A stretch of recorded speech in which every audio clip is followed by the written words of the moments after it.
Mari kita menyatukan hati kita untuk berdoa meminta pimpinan Roh Kudus.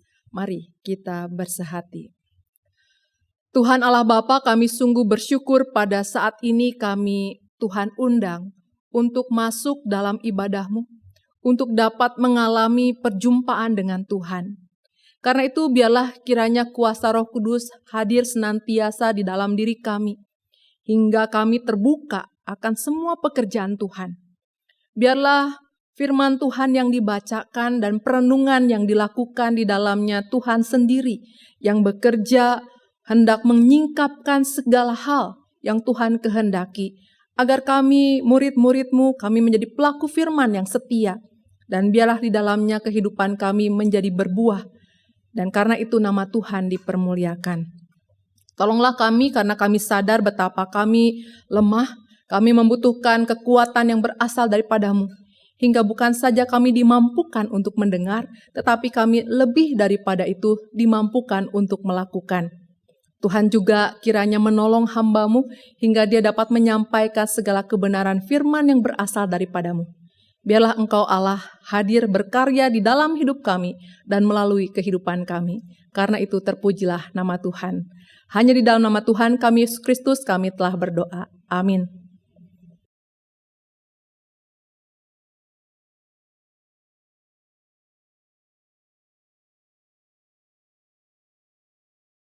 Bacaan pertama dari kitab 2 Raja-Raja, pasalnya yang keempat, ayat 42 sampai 44. Kitab 2 Raja-Raja, pasal 4, ayat 42 sampai 44. Ada seorang dari Baal Salisa datang membawakan abdi Allah roti buah sulung, yaitu 20 roti jelai serta gandum baru dalam sebuah kantong. Lalu berkatalah Elisa, berikanlah itu kepada orang-orang ini supaya mereka makan. Tetapi pelayannya itu berkata, bagaimana aku dapat menghidangkan ini di hadapan 100 orang? Jawabnya, berikanlah kepada orang-orang itu supaya mereka makan. Sebab beginilah firman Tuhan, orang akan makan dan masih ada sisanya. Ia lalu menghidangkannya bagi mereka. Mereka makan dan masih ada sisanya sesuai dengan firman Tuhan. Demikianlah sabda Tuhan.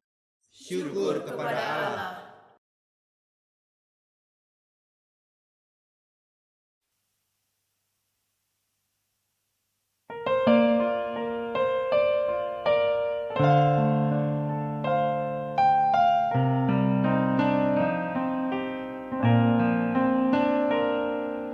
Mata sekalian orang menantikan Engkau, dan Kau pun memberi mereka makanan pada waktu.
Bacaan kedua dari surat Efesus pasal ketiga ayat 14 sampai 21.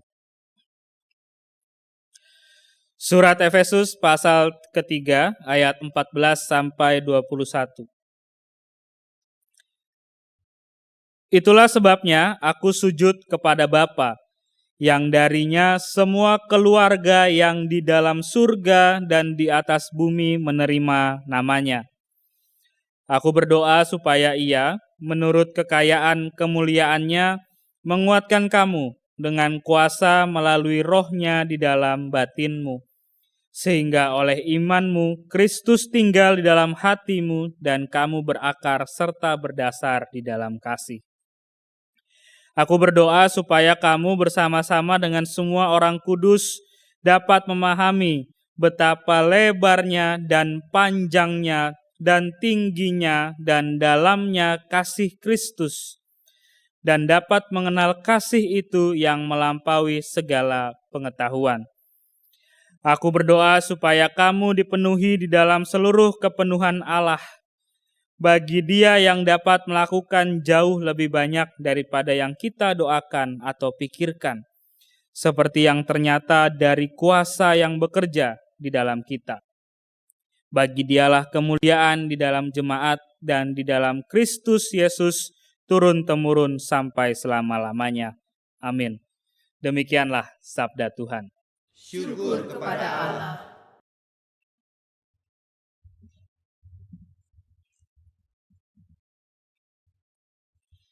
Injil Tuhan kita Yesus Kristus menurut Yohanes di pasal yang ke-6 ayat yang pertama sampai dengan ayat yang ke-21 akan dibacakan bagi kita sekalian. Injil Yohanes 6 ayat 1 sampai 21 berkata, Sesudah itu, Yesus berangkat ke seberang Danau Galilea, yaitu Danau Tiberias. Orang banyak berbondong-bondong mengikuti Dia, karena mereka melihat mukjizat-mukjizat yang diadakannya terhadap orang-orang sakit. Lalu Yesus naik ke atas gunung dan duduk di situ dengan murid-muridnya. Paskah hari raya orang Yahudi sudah dekat.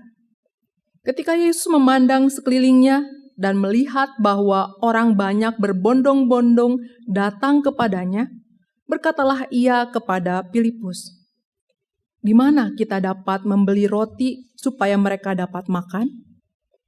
Hal itu dikatakannya untuk mencobai Dia, sebab Ia sendiri tahu apa yang hendak dilakukannya.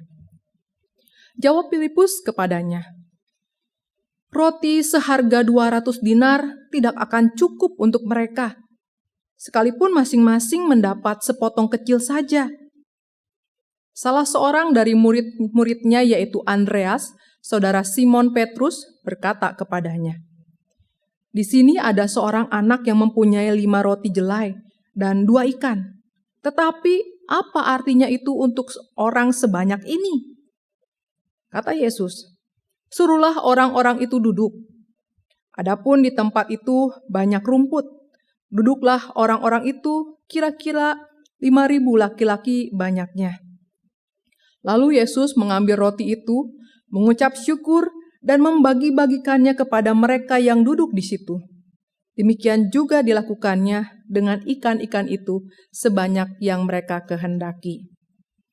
Setelah mereka kenyang, Ia berkata kepada murid-muridnya, "Kumpulkanlah potongan-potongan yang tersisa supaya tidak ada yang terbuang."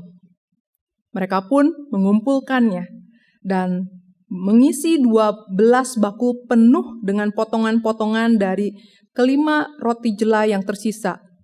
Dan setelah orang makan, ketika orang-orang itu melihat tanda mukjizat yang telah diperbuatnya, mereka berkata, "Dia ini benar-benar nabi yang akan datang ke dalam dunia." Karena Yesus tahu bahwa mereka hendak datang dan hendak membawa Dia dengan paksa untuk menjadikan Dia raja, Ia menyingkir lagi ke gunung seorang diri. Ketika hari mulai malam, murid-murid Yesus pergi ke danau, lalu naik ke perahu dan menyeberang ke Kapernaum. Hari itu sudah gelap dan Yesus belum juga datang mendapatkan mereka. Sementara laut bergelora karena tiupan angin kencang. Sesudah mereka mendayung kira-kira 3 mil jauhnya, mereka melihat Yesus berjalan di atas air mendekati perahu itu. Mereka pun ketakutan. Namun ia berkata kepada mereka, "Ini aku, jangan takut." Lalu mereka mau menaikkan dia ke dalam perahu, dan seketika itu juga perahu itu sampai ke pantai yang mereka tuju. Demikianlah firman Tuhan. Berbahagialah mereka yang mendengarkan firman Allah dan yang memeliharanya. Haleluya.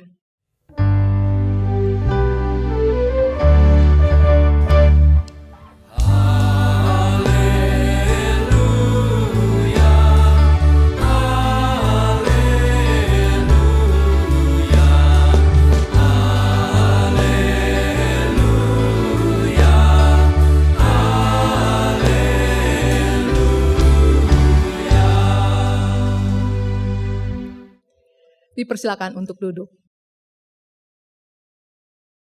Saudara-saudara, minggu kali ini tema kita solidaritas yang menular, dan saya mendasarkan pada Yohanes pasal 6 yang sudah tadi kita baca.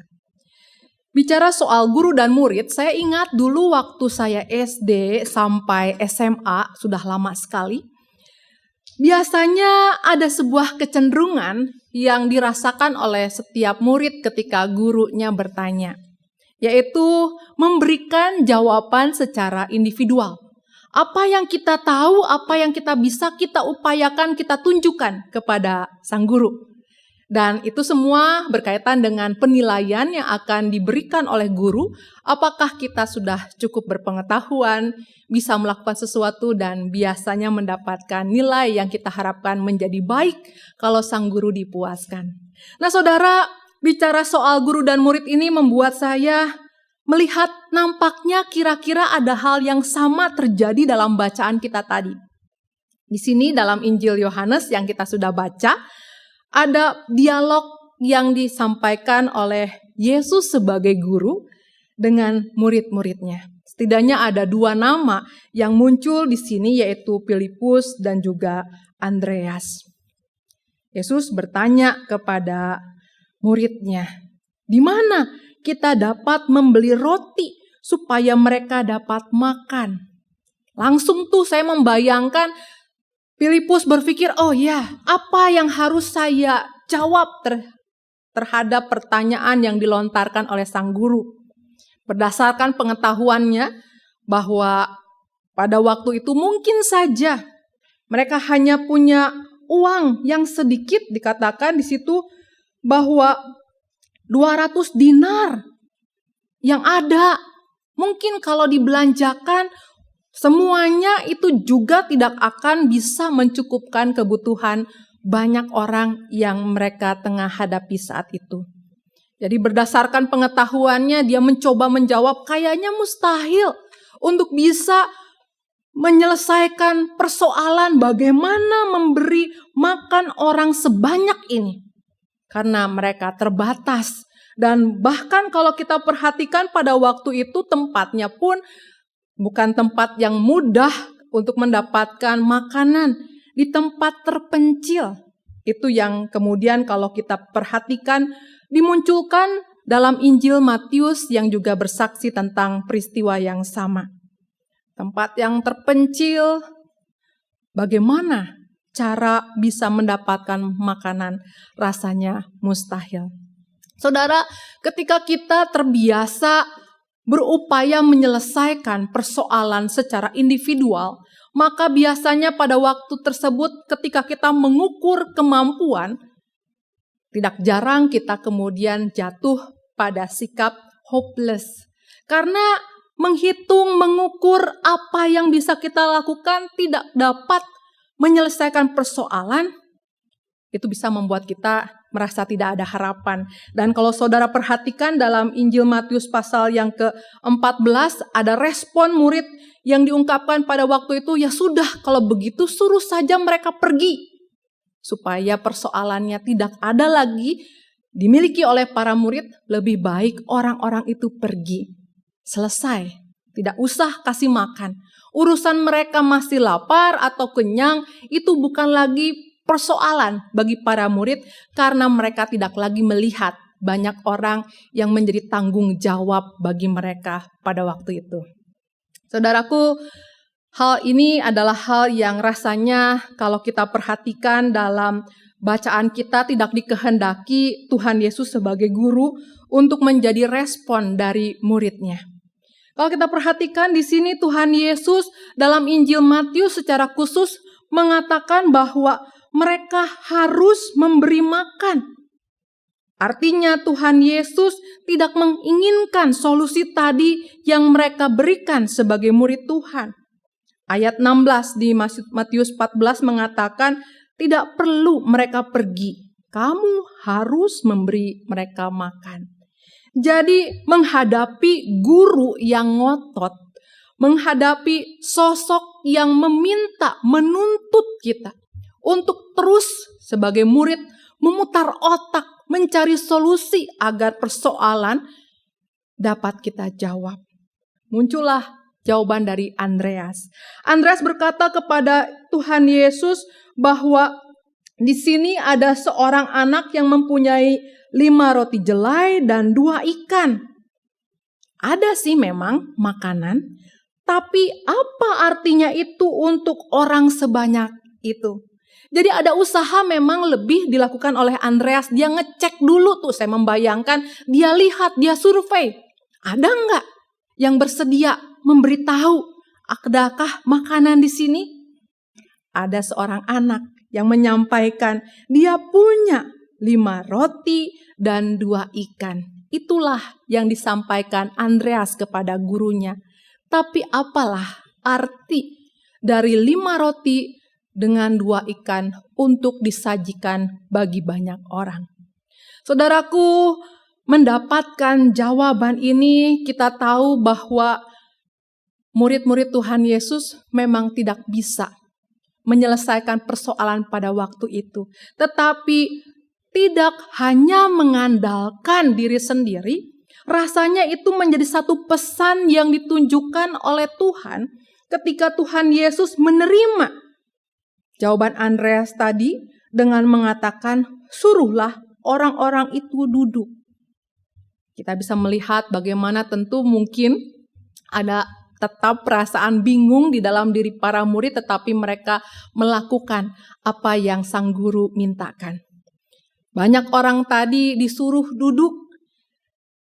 Mungkin juga kita membayangkan duduknya berkelompok-kelompok karena mereka itu punya budaya untuk makan bersama dalam lingkaran. Jadi berkumpullah kelompok-kelompok kecil. Mereka melihat, menyaksikan apa yang akan dilakukan oleh Tuhan Yesus yang mereka tahu ada seseorang yang luar biasa. Banyak mata memandang kepada Yesus. Yesus kemudian mengangkat 5 roti tadi, mengucap syukur dan membagi-bagikan kepada mereka yang duduk di situ. Saudara, tidak ada penjelasan secara gamblang tentang peristiwa apa yang terjadi pada waktu Tuhan Yesus itu membagi-bagikan. Mungkinkah seperti sulap begitu? Dari yang sedikit jadi banyak? Mungkin saja terjadi. Tetapi kalau kita mencoba untuk menyelami perasaan orang-orang yang menerima potongan-potongan roti tadi, dan kemudian diperhadapkan dengan kelompok mereka yang siap makan, saya pikir disinilah lahir sesuatu yang dinantikan, yaitu gugahan. Gugahan untuk membuka juga bekal yang masing-masing orang punya untuk disajikan dan dimakan bersama-sama. Jadi dalam peristiwa ini kita bisa melihat bagaimana Tuhan Allah itu telah menembus batas hati manusia yang pada dasarnya adalah egois, yang hanya memikirkan diri sendiri, menjadi orang yang tergugah, terdorong untuk juga memperhatikan yang lain. Kalau tadi kita juga membaca bagian dari 2 raja-raja, sebenarnya peristiwa ini bukan peristiwa pertama kali. Peristiwa ini peristiwa yang juga terjadi pada waktu Nabi Elisa tadi meminta hambanya untuk membagikan 20 roti untuk 100 orang. Pada peristiwa itu ada perubahan hidup. Orang yang tadinya mindsetnya yang penting aku cukup, yang penting aku bisa, menjadi yang penting bagaimana yang ada, itu mencukupkan banyak orang. Jadi waktu membaca ini kita bisa membayangkan orang yang sekalipun lapar tidak akan mengambil sebanyak-banyaknya yang dia inginkan. Tetapi dia perhatikan apakah orang yang duduk di sampingnya, apakah kelompok di mana dia makan adalah orang-orang yang sudah mendapatkan juga bagiannya. Empati itu juga lahir pada waktu itu. Karena itulah menjadi sangat masuk akal. Kemudian 12 bakul itu terisi makanan sisa. Karena semua yang dibawa, disajikan, dan semua yang makan itu saling bertoleransi. Saling bersolidaritas, memikirkan satu dengan yang lain. Sehingga semua dicukupkan. Saudaraku, ketika kita merenungkan kebenaran firman Tuhan pada saat ini dalam peristiwa di mana Tuhan Yesus memberi makan 5.000 orang laki-laki plus dengan anak-anak dan perempuan yang jumlahnya dan keberadaannya tidak disebutkan tetapi sudah terbayangkan hadir juga pada waktu itu. Semua menjadi cukup. Kira-kira apa pesan yang hendak Tuhan berikan kepada kita saat ini? Bicara tentang persoalan yang mungkin juga tengah kita hadapi saat ini. Apakah Tuhan menghendaki sesuatu? Kalau kita bercermin pada sikap Tuhan Yesus yang tengah mendidik muridnya, kita tahu pada hal pertama Tuhan menghendaki murid-muridnya adalah menjadi orang-orang yang berusaha menjawab kebutuhan. Tuhan menginginkan murid-muridnya menjadi orang-orang yang bertanggung jawab, yang tidak melemparkan persoalan untuk diselesaikan secara alami, tetapi melibatkan dirinya untuk ambil bagian. Karena bukankah itu panggilan kita sebagai orang percaya? Kita adalah perpanjangan tangan kasih Tuhan. Kita adalah orang-orang yang memang Tuhan tempatkan dalam kehidupan ini untuk menyatakan apa yang Tuhan kehendaki terwujud dalam kehidupan ini. Karena itu, mari menjadi orang-orang yang peka dan orang-orang yang mau berusaha. Andreas berusaha, demikian pula dengan kita. Pakailah semua potensi yang ada untuk bisa mencoba menjawabnya dan biarkanlah kita undang Tuhan berkarya menyempurnakannya. Saudara, waktu membaca bagian ini saya merasa Tuhan menghendaki kita punya keyakinan yang mungkin sudah mulai terkikis, yaitu keyakinan bahwa pada dasarnya semua orang itu baik. Pada dasarnya semua orang itu punya kepekaan. Yang mereka perlukan adalah gugahan, contoh yang membuat mereka kemudian bisa juga melakukan hal yang sama.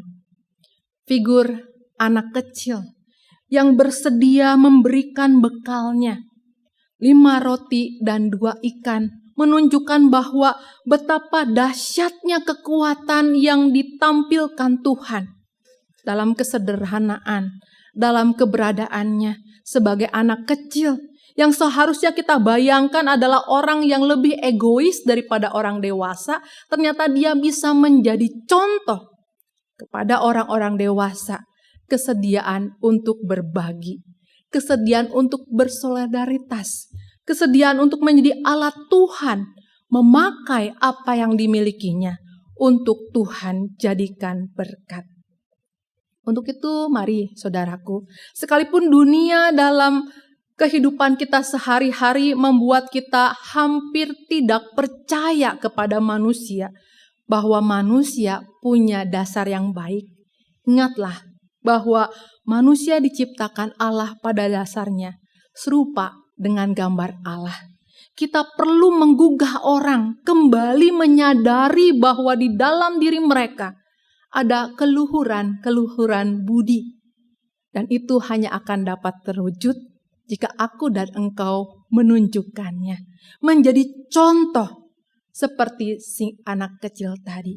Dan mari kita lihat betapa Allah itu masih bekerja dalam kehidupan kita. Mukjizat Tuhan itu masih berlangsung. Bahkan dalam era kita saat ini, di zaman semodern kali ini sekalipun. Dengan cara-cara yang dapat kita lihat. Dengan cara di mana kita berinteraksi satu dengan yang lain, Tuhan menyempurnakan semua usaha orang percaya untuk mewujudkan kebaikan. Kita adalah orang-orang yang Tuhan tempatkan dalam dunia ini untuk menghadirkan damai sejahtera sorgawi. Itu bukan sebuah kemustahilan. Ya, mustahil kalau mengandalkan diri sendiri, tetapi ketika kita melibatkan Tuhan, seperti Tuhan Yesus, Dia berkarya di depan banyak orang, itu akan menjadi mungkin. Oleh karena itu, mari saudaraku sebagai orang Kristen, tetaplah hidup memelihara rasa hati solidaritasmu terhadap sesama. Pekalah dan lihatlah betapa Tuhan ingin menjadikan engkau dan aku berkat dimanapun kita berada.